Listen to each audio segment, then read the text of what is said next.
Welcome back to another edition of SportsZone. We're going to start off today with the good stuff, Studio 90. I'm joined here by Lucas, and I think today we'll just be talking about the Champions League since we haven't really talked about it in a couple weeks. Just so much happened, and let's start off with my team, Manchester United. What about your team? I think I might have missed that. Can you refresh me real quick on what happened? Yeah, sure. So we were actually down 2-0. We lost at home, then we won 3-1 at Paris, went to the next round.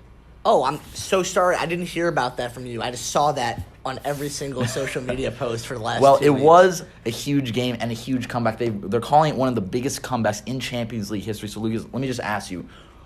We'll talk about Man United later, but what happened to PSG? You know what? When you look at that PSG team, I forgot who said it, but someone said that rather than them being a bunch of great players who play great team football, there are a lot of great players who play great individual games. So when you look at the team, even with Neymar out, Angel Di Maria stepping in for a spot, you're not really losing much of a step when it comes to, your attack. Their defense has been a little bit iffy all year, but, you're still looking at Marquinhos, Dani Alves, the ageless wonder, Thiago Silva. Like, these are players that have proven themselves year after year, and it's all good. They win 10 trophies a year or so in Ligue 1, but when it comes to the Champions League, they just don't seem to be able to put it together. They couldn't get any sort of attack going. They're getting beat all over the midfield. Verratti was all over the globe just trying to figure out where the ball was at all times, and they were outplayed and outclassed on their own turf in Paris in front of their thousands of fans, and it was apparent that they just were not ready to take that next step. And it's really sad because, when you look at Gigi Buffon, he wanted to go to PSG because he wants that elusive Champions League. He's won everything except for it. And, it's still just one step too far away for him. Yeah, I mean, you mentioned people talk about the fact that Neymar is injured, but Manchester United came into that game with 10 injuries. They were playing, guys who are like 17 years old. Who are these guys? Exactly. And, just the fact that people, mentioned the injuries to me, doesn't really make much sense. And we'll talk about Manchester United. I mean, this team coming to this game with 10 injuries. Paul Pogba was out, and they're still able to win this game. For me, it comes down to Ole Gunnar Solskjaer and just putting the confidence in the team. For you, what is the main reason behind them advancing? You know what? When you've been looking at it, I remember you told me you were like, Ole Gunnar Solskjaer, he came in, November, December sometime, and, you go for someone with Mourinho who's just so defensive-minded, so defensively focused. Because someone like Solskjaer is so, so loose with everything. He's like, play to what you think you're best at, and soccer players, they just want to score goals, and he's giving them this offensive freedom and this opportunity for them to fully become this offensive powerhouse, which they really can be, as we're seeing with them beating PSG and beating everyone in the Premier League right now, more or less. So I definitely think that his mindset and his attitude towards developing these players into the offensive players that they can be. You're seeing players like under Mourinho, Lingard was playing almost like a CDM type role, and no one wants to see that. So it's great to see that they're getting confidence back in these players, and these players are they're happy to play soccer, and that's really what we want to see. Yeah, I mean, you talk about it. He's instilled belief in the team. Guys like Rashford, who weren't playing well under Mourinho, are now thriving under Solskjaer. They have lost their past 2 games, but definitely advancing in the Champions League. That loss against Watford was a little bit. Yeah. Watford or Wolves? I'm sorry, Wolves. Wolves. Yeah. My bad. Yeah, a little upsetting there. Yeah, so. But I think still, you look at Ole Gunnar Solskjaer and how much he's done for this team. I mean, I think you've got to hire him permanently, and I think we'll talk about a couple more matchups. Ajax going to Madrid and winning. Now, I love watching this Ajax team play because they're so young, so exciting. Frankie de Jong, to me, is just such an unbelievable player. I mean, he's only going to be there for another month. Yeah, I know. But for you, I mean, just watching that game, just seeing this Ajax team just take apart Real Madrid. What was your main takeaway? My biggest takeaway about that game was you could see that Ajax wanted it more. I feel like all these players who are on Madrid, with the exception of a couple, they've been there for years. You look at the top Champions League winners of all time, in the top 10, Marcelo, Ramos, Cruz, all these people who've been winning year after year. And then you see them against Ajax, and Ajax was young. They were hungry. They wanted it more. And they were just destroying them in the midfield. And, that free kick from that, impossible angle. Not sure he meant to do that. Yeah, I don't care. It looked amazing. So I just thought that they just played an amazing game, and they deserved that win full-heartedly. And I'm very interested to see them moving forward in the Champions League. They had a tough draw, but we'll see how they do. De Jong's just proved himself as one of the best midfield players in the world. He's going to probably take over for Ivan Rakitic at Barcelona next year. And then, Delict, I'm still a little confused how to pronounce his name. Barcelona's looking to buy him for $100 million. And 19 years old and the captain of a Champions League, team beating Real Madrid. That's a great start to a career. It's crazy. And also in that game, Dusan Tadic, who was just unbelievable. So, everyone brushed him off after Southampton, and now he's looking real good. So other two games, Tottenham, pretty much, easily advanced against Dortmund. Dortmund's losing to everyone right now. It doesn't really matter. So. And then, of course, Cristiano Ronaldo scoring a hat-trick versus Atletico, but we don't have to talk about that because I'm not the biggest fan of Ronaldo. But I mean, it's still impressive, It is. He comes out and tells Patrice Evra, don't worry, I'm scoring a hat-trick, and then does. Yeah. And that's good for him. It makes players, like Griezmann, especially Diego Simeone, had boasting after their victory. Now they're a little bit salty for that. Yeah. But we'll see. I mean, Atletico, they'll do their own thing, and we'll see if Juventus can finally end up capturing that Champions League that they've been missing for the last 20 or so years. Yeah. So obviously Ronaldo played great in that game. So I'll just mention the matchups for the next round. So we got Manchester City versus Tottenham, Manchester United versus Barcelona, Juventus versus Ajax, and then. What's the next matchup? Oh, Liverpool. Porto would be the next matchup. And I think we'll just end on that. That's it for Sports Zone. That's it for Studio 90. And more Sports Zone after this.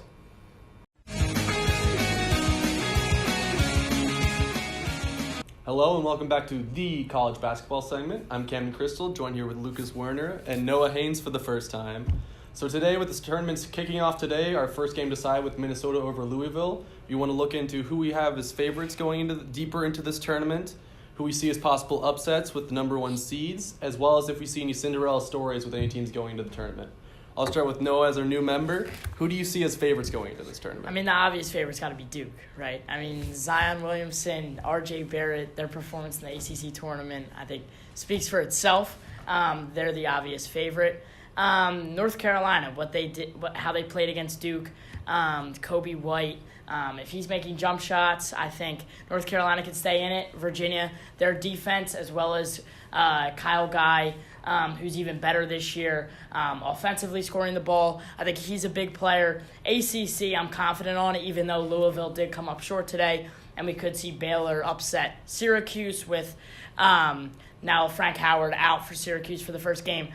I think ACC obviously is good, but I think the Big East, I think Marquette, if they get past Murray State early, as well as Seton Hall, if they can get past Wofford, and then Villanova. I think those three teams can all make deep runs in the tournament. I think the Big East should definitely be hoping for a good tournament this year.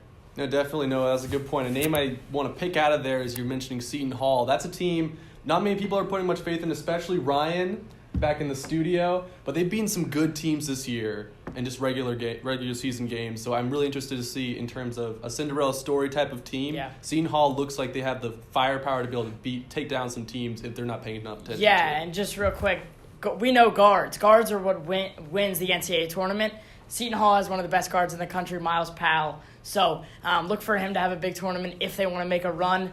Wofford, however, is a dangerous. They beat first UNC last year. Yeah, exactly. Mm-hmm. And Wofford, by Ken Palm, their efficiency ratings are similar to the George Mason team that made a deep Cinderella run, 07, as well as Butler, as well in the recent years under Brad Stevens. So, I mean, definitely Wofford's going to be a first difficult test with that 7-10 matchup. But, yeah, for sure, Seton Hall, I think, could be could be in for a good run. All right, thank you, Noah. Now, Lucas, let's turn to you, give you a little airtime. Who do you see as favorites going in the tournament? Do you see a Cinderella story type team that's not getting enough coverage Yeah, right now? so the team that I see that's not getting enough coverage right now is Nevada, 7th seed. I remember last year I was watching the whole Loyola Chicago run, and they were playing against Nevada, a team that, they were good last year, but, they didn't get much exposure outside of, their own conference and their own tournaments that they've had previously. And the Martin twins, really, I saw them last year. They really emerged as very good, tall shooting guards or small forwards. So, they were definitely two very interesting projects to look at. And even going into the season, after the tournament last year, they projected Nevada to be a top 10 team in the nation. They hadn't played up to that level yet, but, I do see them as, potentially taking down some of the bigger teams out there, like Michigan State or Gonzaga, come Sweet 16 Elite 8 time. So that's one team I'm looking at. And another team I'm looking at is Tennessee. They've been real good all year. They were the number 1 team in the nation for a long time. But the SEC kind of beat itself up, with LSU beating Kentucky and then Kentucky beating LSU and then back and forth. And Auburn winning the tournament for some reason. But I definitely see Tennessee, Grant Williams, Admiral Schofield, two big bodies down there. Then they're gonna cause some problems. So that's who I got this year. And my Cinderella team this year, Wofford. I don't believe in this whole Seton Hall thing. Wofford's going Sweet 16 at least. Lucas, I think you definitely brought up some good teams because same as in the NCAA as you see in the NBA, there are teams that regular season might seem to waffle, but as soon as they get into the playoffs and get into playoff form, they can turn into different teams and definitely make deep runs. Now, to finish off, I want to go back to each of you. I want you to choose one number 1 seed that you see just falling short early. Someone who can just, if the chemistry isn't working right away, they can lose early in this tournament. Start with Noah. Yeah, I think there's a lot of talk about matchups that Duke's going to have to play. I think they're going to get by the 16, and then I think the VCU-UCF, I think they'll get by. I think UCF will beat VCU.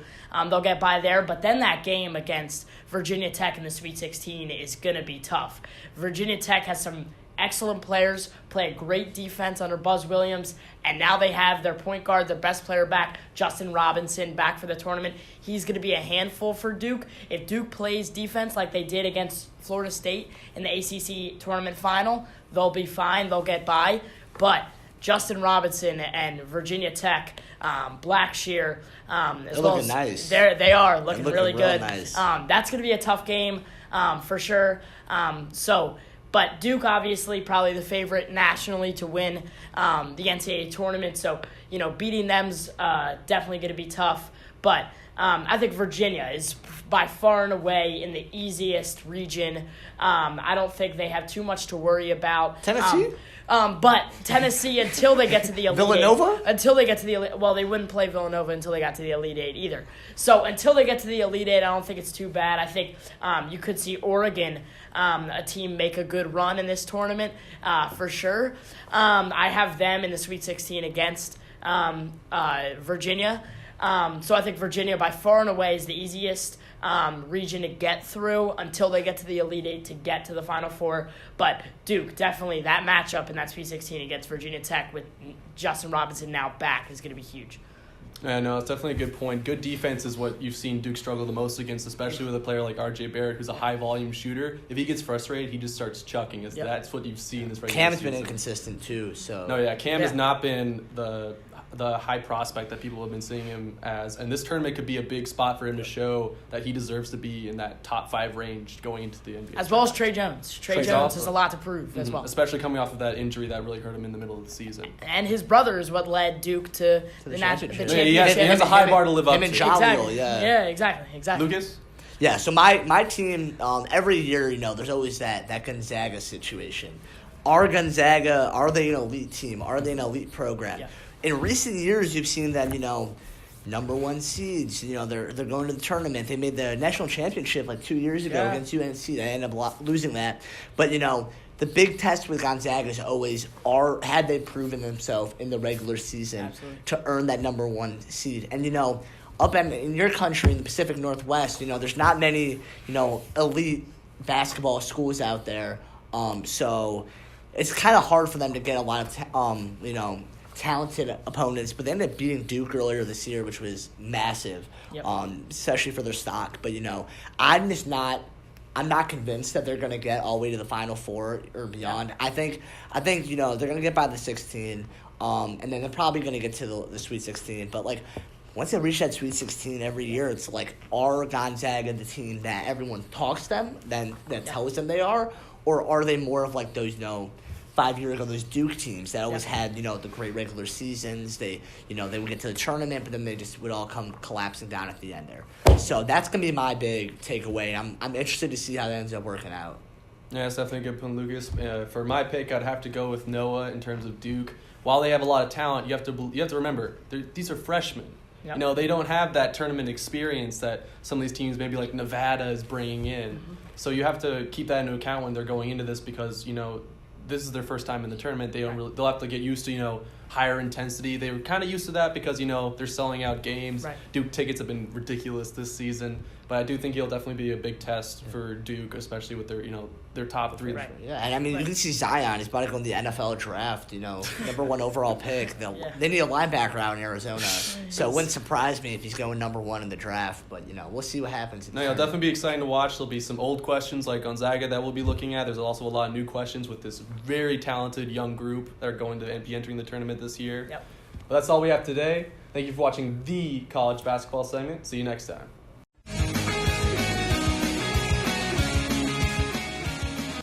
Hello and welcome back to SportsZone. This is our baseball segment, Getting to Third. I'm Camden Crystal, once again joined with Lucas Werner and Noah Haynes. All right, so we got to start. Baseball season just got underway. We're going to start with the major extensions that just happened. I think it was 2 weeks ago and then just the other day with Bryce Harper and Mike Trout. So we're going to start with Noah, local Phillies. Yeah, you got to think that the Machado extension by the contract by the Padres really helped with Bryce Harper's contract, him demanding more money. And that was a long, long offseason. I mean, there were a lot of minor transactions, especially for the Phillies acquiring Gene Segura. There were a lot of minor transactions. However, the deal with Harper and Machado were always going to be the two big moves that a team was going to make this offseason. Honestly, I think the Padres, with a great farm system, I think getting a guy like Machado to a long-term contract, I think is really good to help them. A guy that they can build around with one of their top 2 farm systems in the entire MLB. And I think Bryce Harper, obviously people are going to say the Phillies maybe overpaid him. It was because of the Machado deal. I don't think so. I think he really helps the Phillies in the lineup. They do have a good pitching rotation, the Phillies. They needed a bat outside of Rhys Hoskins. Getting rid of Carlos Santana was huge. That'll really help put Hoskins into his natural position of first base. And then Harper will go out in the outfield. So getting rid of Santana, getting Harper, obviously, Segura, a big acquisition. I think the Phillies are really, really big winners in this offseason. I think the Padres did do very well also. But I think the Phillies, with a great rotation and now a great bat like Harper, I think moving forward, I think that's going to be really big. No, I think you definitely made a good point where really this offseason, it was really teams waiting to see who's going to set the bar for what these players are worth. It's because, while, players might have, different actual values if you go into the numbers, what people are really looking at is these are superstars, and they're going to be looking to be paid either the same or more than whichever star gets signed first. Yep. So I think you definitely see that in Harper's deal. He saw Machado, he's like, I'm better than Machado. Yeah. I should be getting paid more than him, obviously. Yeah. So if you don't offer him more than that, I don't want to go to your team. Yeah.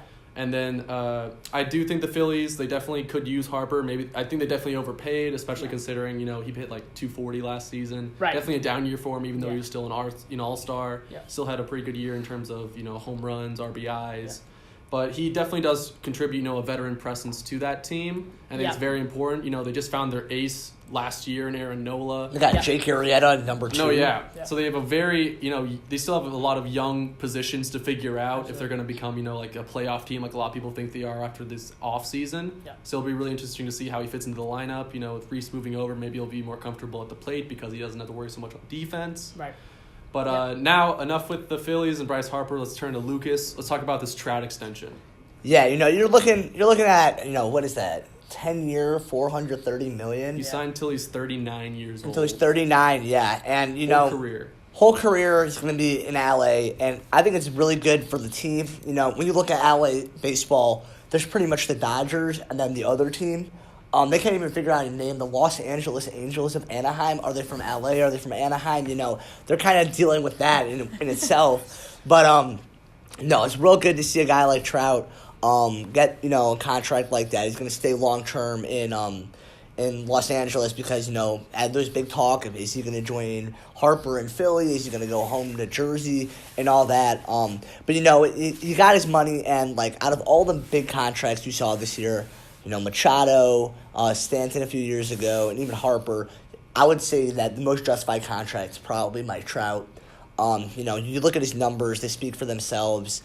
In 2017, he only played 114 games, but had 35 home runs and 100 RBIs in 114 games. Oh. And, a lot of people don't talk about stuff like that, and he's on track arguably to be one of the greatest, if not the greatest, baseball player of all time, just with how dynamic he is. And, although, the biggest knock on him is, can the MLB sell him? Or is he too committed to baseball? Is he too focused on his craft to really be that personality that, you see in people like Bryce Harper, Alex Rodriguez, Derek Jeter, all these people who had the personality to back it up. But he's much more of a hardworking guy, and that's gonna be the big thing. Can they sell him? But a couple summers ago in 2016, the NBA, they all signed these ridiculous contracts. And, now you're looking at the NFL, you got these big Bortles signed for $56 million last year.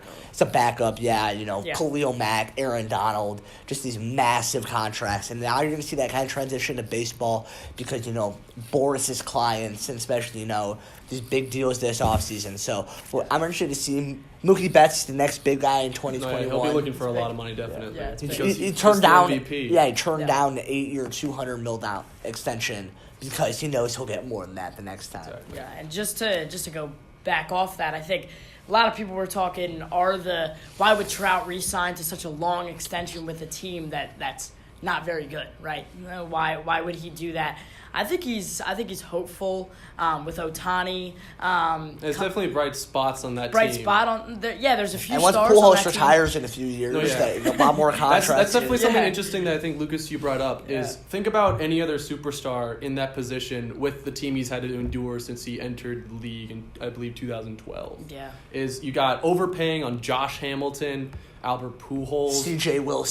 Wilson. You have starting pitchers that looked like they could be good, but Jared they're just Weaver, constantly injured. Yeah. Jared Weaver couldn't even throw 90 miles per hour in the last couple of years of his career, and they kept him around. You had Garrett Richards, who looked like he could be great, but he always was injured. Who's their opening day starter? Think about. Well, Ohtani's on Tommy John, So think about Bryce Harper in a situation like that, and how it would just be broiling, or him or Machado really, in that position. They would be broiling in controversy constantly. Meanwhile, Mike Trout, he's this guy who, took it in stride, went out on the field to try to help his team win, even though, the players around him couldn't help him do that. He's a guy that we don't know much about because he's very personal person. He just goes out on the field and plays. But when he plays, he gives all he has.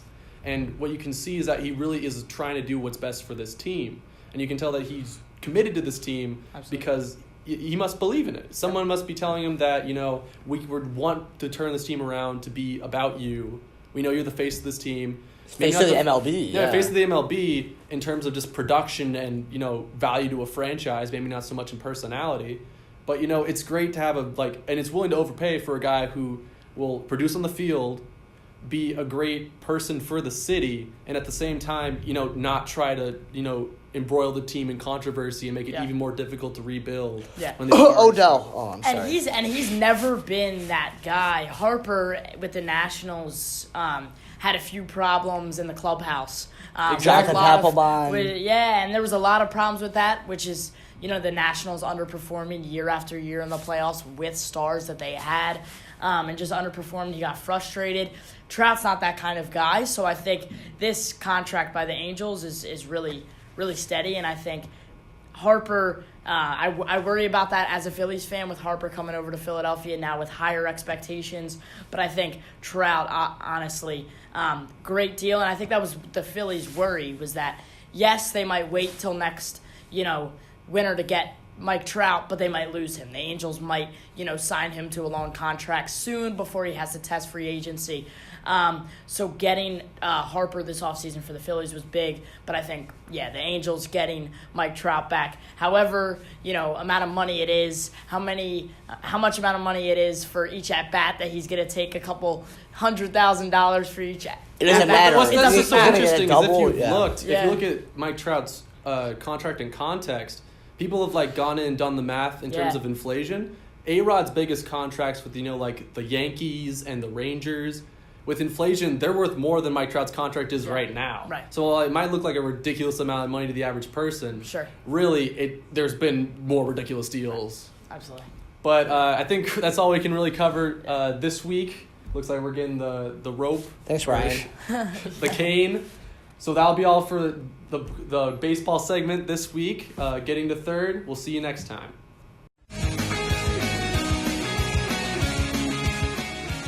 Hello and welcome back to SportsZone. This is our NBA basketball segment, Throwing It Up. I'm Camden Crystal, joined once again with Noah Haynes. And today we're going to talk about, because the West is basically decided, we both agreed before we started that the West is basically decided. The Warriors are still the best team. They've got, maybe 4 All-Stars now because Draymond's having a bad year, but still the best team in the West. So we're going to talk about the East. Noah, who do you see as the best team in the East as of right now? There's, I think, 11, 12 games left in the season. Yeah. Who do you see? I mean, out of the East, I think I'm always going to say, as a Sixers fan, I'll always say probably the Celtics, unfortunately. I think Kyrie Irving, they have good players. Unfortunately for them, Jaylen Brown, Gordon Hayward haven't been the same, but Tatum and Irving, I think, are going to be huge in the playoffs. I think coming out of that East, if they get that 4 or 5 against the Pacers, I don't think they'll have any problems with the Pacers, and then they'll play the Bucks, which will be a huge matchup. The Bucks stops there for sure. But I mean, the Sixers. As a Sixers fan, I'm really excited. I think last night that Sixers Celtics game was absolutely incredible. Incredible. It was the first time the Sixers have beaten the Celtics all season. It's huge in showing that, once the biggest question was chemistry. Yeah. And then you see them working together, and you could see Jimmy Butler as, people were saying, you need to put Jimmy Butler in that closer role. Right, yep. He's had, 3-4 game winners this season already for the Sixers? already. And definitely seeing him take over in those last 2 minutes, I think was huge for the team going into the playoffs. Oh, yeah. Because it's showing in crunch time, you can give the ball to him, and he'll figure it out. Right, I mean, up to that point, he was not having a good game. No, and in previous seasons, the Sixers, when they needed a basket, they would set an off-ball screen for J.J. Redick, come around, and he would take a contested off-balance three-pointer, and that wasn't good for them. However, with Butler, Tobias Harris, 2 guys that can really hurt you around the perimeter and inside is big, but Joel Embiid, since they've gotten him back from injury, they haven't lost last night, 37 points, 22 rebounds. That's insane. He is really proving himself that he's, if not the best center, in the league, that he's definitely up there with Anthony Davis and guys like that. I mean, I think coming out of the East, for sure the Sixers do have what it takes. They do have the starting lineup to get there. However, it all comes down to their depth, which a lot of people think. They gave up a lot to get those all-stars in the starting lineup. Yeah, so the bench is definitely a question area. Yep. But, if you're top-heavy, it works if you can put up enough when they're on the court. Right. With the minutes they have. Right, exactly. And so, obviously with the Bucks, with their injuries, Malcolm Brogdon's huge. They might not even get back to the second round, which will be really interesting. Yeah, because that puts really the first tough. round. They're probably going to face the Heat, right? Which not many people are putting that much stake in. They don't even have a positive record, or even a 500 record. To that, I mean, the first game that Brogdon was out, Giannis went for 50-plus points, and they still lost. Exactly. So Giannis is going to need a lot of help. He's going to need guys around him to help him for sure. But I think the Bucks will probably get that 1 seed unless the Raptors come up and catch them. But they'll probably get that 1 seed. But I'd be surprised, honestly, if we saw Bucks Bucks Warriors. I think we could be seeing Warriors Celtics, Warriors Sixers, Warriors Raptors. The biggest question I'd say with the Raptors is Kawhi hasn't been playing. If you look at the games Kawhi has missed this season from, like workload or just, whatever, he's feeling something. Yeah. I still don't see that confidence in Kawhi. He's having a good year. No, don't get that confused. He's having a great season. Yeah. But when you miss a certain number of games, it becomes a question mark when you're going to the playoffs where you're having, higher intensity, higher, physical strain. Yeah. And it becomes more difficult to see, like in a 7-game series, how many games is he going to miss? Right, exactly. Is he going to be able to play a whole series if he's been missing this many regular season games? Right, and the Raptors. And that was the biggest question with LeBron going in before the Lakers aren't going to make the playoffs. Right. But that'll be interesting to see if Kawhi can, if he's just trying to make sure he's completely healthy to going in, so then he can play all out, play a lot of minutes in the playoffs, or if the Toronto's still shaky on how much they can really play him in a game. Right, because he's a huge impact when he's on the court, both defensively and offensively. I mean, Toronto is a very young team, but in the playoffs that could be good. Because they have new, young, fresh legs with an older guy like Leonard, who's more of a veteran on that team, if you will, but. So their young roster can help them, but it also could be their Achilles heel because obviously their inexperience could definitely hurt them. No. So Leonard staying on that court and playing night in, night out in the playoffs when games are back to back to back, going to be tough games back to back.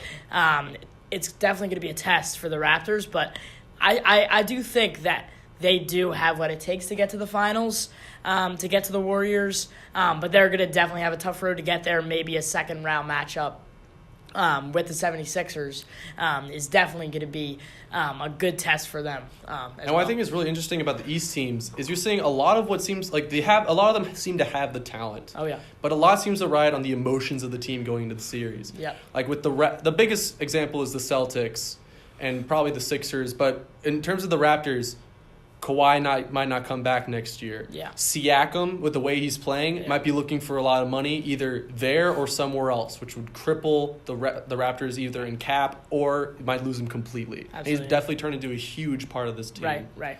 Celtics, Kyrie's been vocal all season. Yeah. It's clear that he's not happy with being the leader in that situation. Right. So it'll be interesting to see maybe they've been playing a little better lately. Maybe they're starting to patch it up a little bit. Yeah. That team is still very young, and I think Kyrie did because of how well they played last year in the playoffs. He was expecting them to mature a lot more quickly. Right.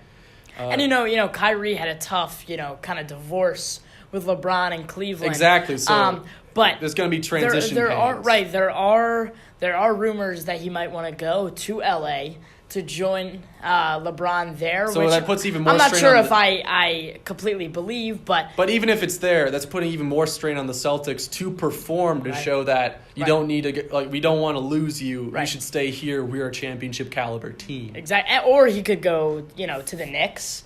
And then wait for Zion Williamson. Because now that same thing could be, he sees a generational talent.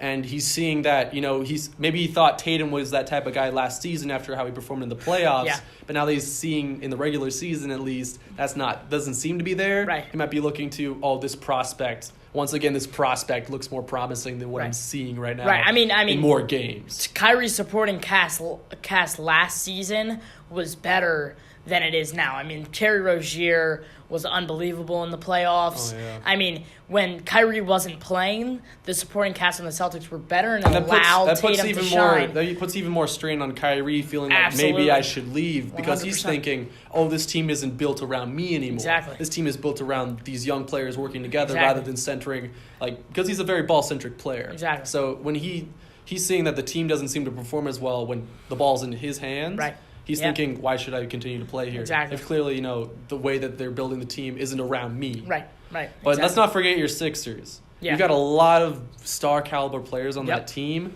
Embiid and Simmons have both been extremely vocal players about, how they're being handled. Mostly Embiid, because Simmons doesn't take many shots. Yeah. But Embiid's been very vocal about how much he's been getting the ball. Oh, yeah. How many his 3 percentage has been atrocious, but he keeps taking them. Yeah. So it'll be very interesting to see. Maybe in the playoffs they'll start to he'll do a better job of being able to work with the amount Yep. of talent that he sees, Yep. that he's playing the majority of his minutes with, and they'll be able to balance between Tobias is still be getting his shots. Jimmy Butler, I think, is the biggest question mark in terms of is Embiid going to give up the ball in crunch time like he did in that Celtics game, or is it going to become he's thinking I'm the franchise player, It's mine. I'm the focus of the team, For I sure. should be getting the ball in these situations. For sure. Yeah, exactly. And I think Joel Embiid, has truly proven since his injury to come back even stronger. But, yeah, that go-to guy, I think last night they were drawing plays up in crunch time minutes for Jimmy Butler. Exactly. And they were drawing enough for him. As we know, if this is college, if this is NBA, in the playoffs, in the postseason, in March Madness, whatever, it's all about making shots and getting defensive stops. Mm-hmm. And the Sixers have been better at both of those since Embiid has returned. And I think Embiid also from the foul line has been incredible. I think he went 20 for 21 last night. Which is huge for a big man. Which is huge for a big man. You see, I was watching the Bucks Sixers today, and it was in the span of maybe like 5 minutes. There was maybe 15 free throws between Giannis and Embiid. Yeah, teams are looking to foul the big man, and what Embiid's really like showing is that you can't foul me anymore because I'm going to get the free points. Right, even though if he's not shooting which goes the against three ball like NBA Classic. Right, yeah, exactly. So, yeah, very interesting. We'll have to see what's going to happen in the East for sure. No, yeah, East definitely looks interesting. We'll have to see what happens after these remaining 11 or so games. See what happens in the first round, but it definitely should be interesting, at least in the East. Right. And everything could shift, too. Exactly. There's enough time where Sixers it can drop. really change the standings. Absolutely. But that'll be all for throwing it up this week. Once again, it's Camden and Noah. See you next time.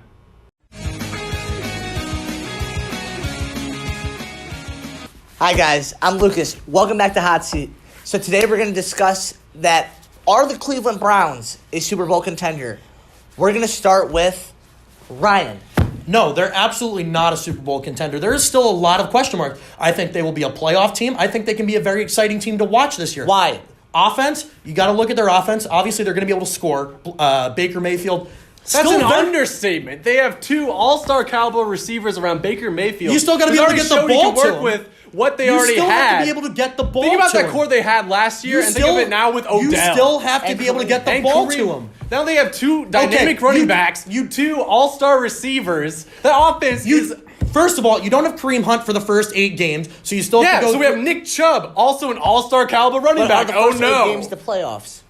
The first 8 games are the difference in a season. Case in point, any New York Jets fan, when we go 3-5. Yeah, but this is the Jets. Browns seem like they know how to rebuild. They have no defense. They just got rid of Garrett. Okay, you have one generational talent. Okay, you on have the defensive line. You have one generational talent. You know who else has a generational talent? The New York Jets had Darrelle Revis. You know what they did with that? A whole lot of nothing. So guess what? Comparing any team to the Jets is an insult, and I don't think that should be included in an argument for. But you're trying to argue one generational talent. There are plenty of defenses that have one generational talent, and I'll one up you here. You have to go against the New England Patriots, the Kansas City Chiefs, the Houston Texans, who can steal a win from anybody at any given point. The Tennessee Titans, who can steal a win from any given point. The Titans can...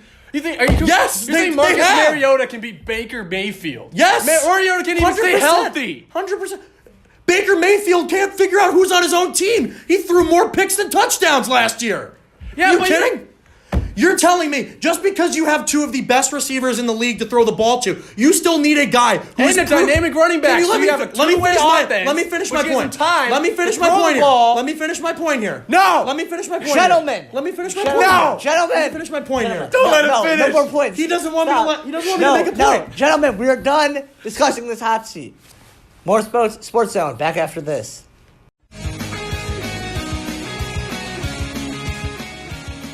Hi guys, I'm Lucas. Welcome back to Sports Zone. Now is our favorite section, Thumbs, where we're going to give thumbs up and thumbs down to some of our favorite things in the world of sports. So I'm going to start off by giving a big thumbs down to the New York Giants for trading Odell for Jabril Peppers and a bag of rocks. Pretty much, Michael Rappaport said it best, New York's too big of a city and too big of a market for all their teams to constantly be rebuilding. And constantly throw away their best players. And I feel bad, thumbs down to Gentlemen because, trade to Odell. They just got him on a big contract. Odell seemed to be, more or less happy in his situation. Maybe not, all the time, but, for the most part, he was in a good place. He was getting a lot of money. I'm gonna give a thumbs up to Saquon. you're up now, buddy. Step up to the plate. You're gonna kill it. But it's your team now because Odell's gone. Give a big thumbs up to baseball because it's right around the corner. I'm a big baseball fan. I'm happy to see season starting back up here. I'm excited. I think the Cubs are gonna make it back to the playoffs this year. So I'm gonna give a thumbs up to the Cubs. I'm looking forward to a good year with them again. I'm gonna give a thumbs up to Ichiro Suzuki for retiring for the 15th time. 3,080 hits in the MLB, almost 5,000 collectively with his Japanese hits as well. Incredible career, even starting at the age of 27. So, thanks for everything you gave to baseball, and good luck in getting into Cooperstown. You'll be fine. And then one more thing, I'm gonna give a thumbs down to the Milwaukee Bucks because they're losing everybody right now to injury, and I hope that everything works out well. I'm rooting for them to get to the finals, so we'll see if Giannis can pull through. All right, so the moment you've all been waiting for. Here comes the debate. We had the two titans in the ring today, between Camden Crystal and Ryan Siegel. But after the debate, I gotta go.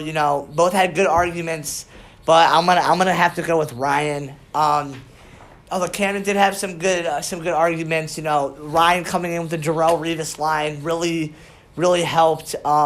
He's a big Jets fan, so I feel a little bad for him, a little pity there. But he's taking it all in stride. So one more thumbs up to Noah, first SportsZone appearance. Thanks for coming out. That's all thumbs I have. So I'm gonna pass it over to Noah. So bye. Hey everybody, thank you, Lucas. I appreciate it.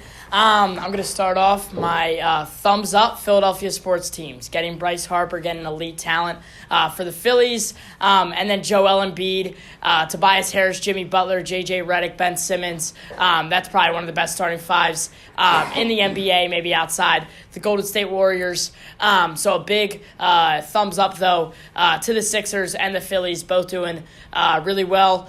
I'm going to give a big thumbs down to the American golf team.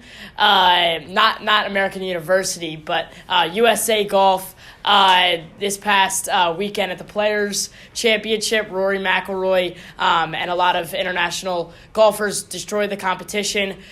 Jordan Spieth has really been down this year in the four majors coming up. He's got a lot of work to do, get more confidence in his putter, but also with a huge loss in the Ryder Cup. USA Golf team is not looking good. But then a big thumbs up to the ACC. What a tournament that was last week. You saw some of the best players in the country who are going to go to the draft next year really perform at their best. Zion Williamson, enough said there about them. Duke, Virginia, UNC, all number one seeds. That's really big. And then I'm also going to give a big thumbs up to Kentucky and Tennessee in the SEC. The SEC has not really had competitive basketball recently. In recent years, it's been mostly dominated by Kentucky. This year, it was really competitive. Look at what Auburn did in the SEC tournament. They're looking to move on as we speak to the round of 32. And then obviously LSU, that's a little bit of a thumbs down. They had a big recruiting class come, but with their coach being suspended and a lot of distractions on their team, that could really hurt them in the tournament, although they just won. But that could definitely hurt them for being a 3 seed. But a big thumbs up overall to the SEC. So now I want to bring in Camden, who's going to talk to us a little bit more. I'd like to start by still giving a thumbs up to the Browns. I took my first loss today, but I still believe the team will definitely be fun to watch. Props to Ryan. Definitely made a great argument. They still do have problems, but I still think they'll be definitely a lot more entertaining to watch. It'll definitely be interesting, at least in their division, because there's a lot of, mix-up in in the other teams in division. Looks like Baker could be, there's still a lot of question marks, could be a franchise guy, and with all-stars around him, I really think he could be, they could be a really fun team to watch, playoffs, fringe playoffs. Either way, I know that I'm going to be watching a lot of Browns games this season, which I don't think people have said for a while. Another thumbs up to baseball starting. Mariners won their first game of the season, I believe 9-7 against the Athletics in Japan. It's a great start. My dad texted me after and said the magic number is 162. But it'll be fun to watch. Despite they're definitely probably going through more of a rebuilding year with trading away a lot of their top players. But I still think it'll be fun to watch. I always love watching baseball. I'll give a thumbs up to the Trailblazers. They're still playing great. Nurkic is looking like he'll be a definite force when it comes to playoff time. Who knows what's going to happen before the Warriors, but until that point, I think it'll be a lot of fun to watch them. Finishing the Pacific Northwest report. Another team I want to watch this season is, do you want to see, don't you guys want to see how bad the Steelers can do? No. I'm kind of interested with just Ben there, and they still have James Conner. But I really just want to see how much those two players meant to that team. Losing Brown, losing Bell. I want to see what happens to the Steelers. Do they instantly become, bottom of the division type of team? Or do they just become 5 wins? I really just want to see what happens. But that's enough for me. That's enough speculation. Let's finish off with Ryan. All right, I'm going to start off thumbs up to another win for me. So quick little tire pump to myself. Cam decided to try to Stephen A. Smith me by just not letting me get a good point across. And it didn't help him. He woke up feeling dangerous, and we quickly put him back in his little hole where he belongs. Miles Garrett is a generational talent, boys and girls, but a lot of teams have had generational talents. Any Jets first-round pick has been a generational talent, according to the NFL and the NFL draft, including Mel Kiper. I'm going to have my moment here and really dine out on it. But, again, it was a good debate. One of the toughest ones I've had here, probably the toughest. You had to put the two Titans head-to-head together, and it was a good one. Thumbs up to Noah for joining the show. Always appreciated. Thumbs down to Louisville. You have screwed me twice this season. I had you against Duke covering the spread. You didn't. I had you beating Minnesota, a team who couldn't shoot a three to save a life, and you allow them to shoot upwards of 15.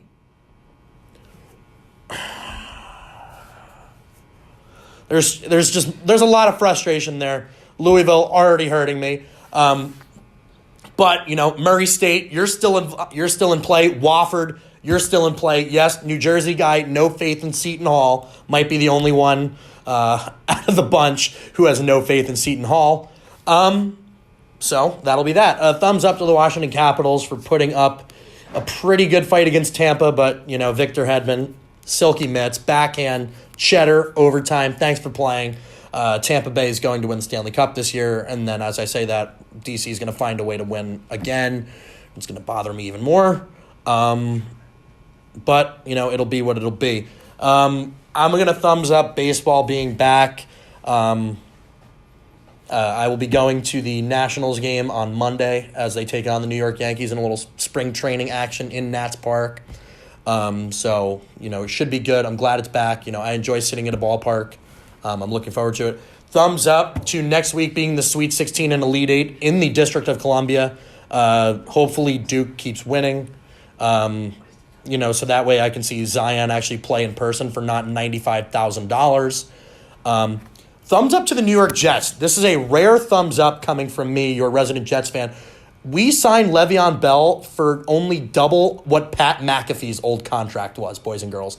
$13 million a year, $52.5 over 4. Pat McAfee was getting paid $6 million when he was a punter. So right now, we signed a elite running back who's also going to be the security blanket for Sam Darnold for double what the NFL used to pay a punter.